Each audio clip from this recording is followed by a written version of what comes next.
Hi everyone, welcome again to another session of Learning Together. I am Christian and this is Assessment and Learning class. In today's session, we are going to talk about the three purposes of assessment. There are three purposes of assessment, namely assessment for learning, assessment of learning, and assessment as learning. Assessment for learning occurs when teachers use inferences about the student's progress to inform their teaching. Assessment of learning occurs when teachers use evidence of student learning to make judgment on student achievement against goals or standards. And assessment as learning occurs when students reflect on and monitor their progress to inform their future learning goals. To further understand the three purposes of assessment, let's have it one by one. Let's start first with assessment for learning. Assessment for learning, or AFL, this is the assessment para sa pagkatuto. It is a formative type of assessment used by the teacher to inform their teaching. It may occur before and throughout the learning sequence to determine the progress and the gaps. It may occur before and throughout the learning sequence in order to determine the progress, that means the learning progress, and the learning gaps. From the word format, this means that the teacher examines all the activities in class and use those evidences whether to reteach the concept or to move on to the next lesson. Examples for assessment for learning, or EFL, are seat works, diagnostic test before conducting the real discussion, Q&A during discussion, question and answer during discussion, and even quizzes.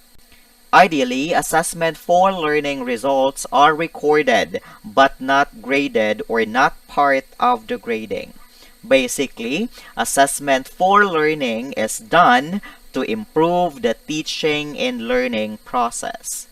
Now let's proceed to assessment of learning, or AUL. Assessment of learning is also known as the assessment ng natutunan or assessment ng pagkatuto. It is a summative type of assessment used by the teacher to determine what the students have learned in a unit or chapter against specified standards or goal.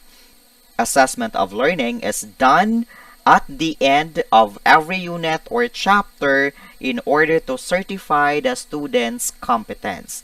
Examples of assessment of learning are mastery test, periodical test for basic education achievement test. For college, we have prelim, midterm, semifinal, and final.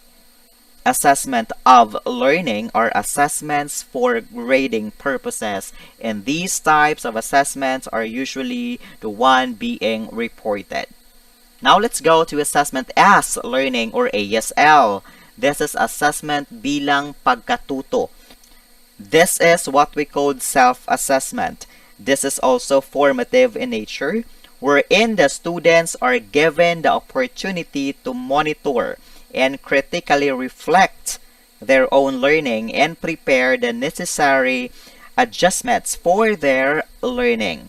This is a self-directed learning as well, wherein the students use their metacognitive processes to think about their own learning, what strategies to support that particular learning, and the mechanisms that they will use to advance that learning.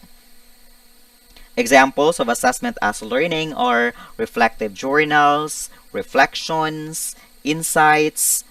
Assessment as learning is the highest form of assessment, and this is used for students to monitor their own learning progress.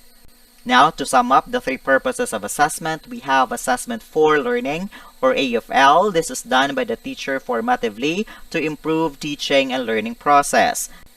Next is the assessment of learning, or AUL. This is also done by the teacher summatively or at the end of the unit for grading purposes. Lastly, assessment as learning, or ASL. This is done by the students to monitor their own progress. This is talking about reflection and insights. Those are the three purposes of assessment. I hope you are learning.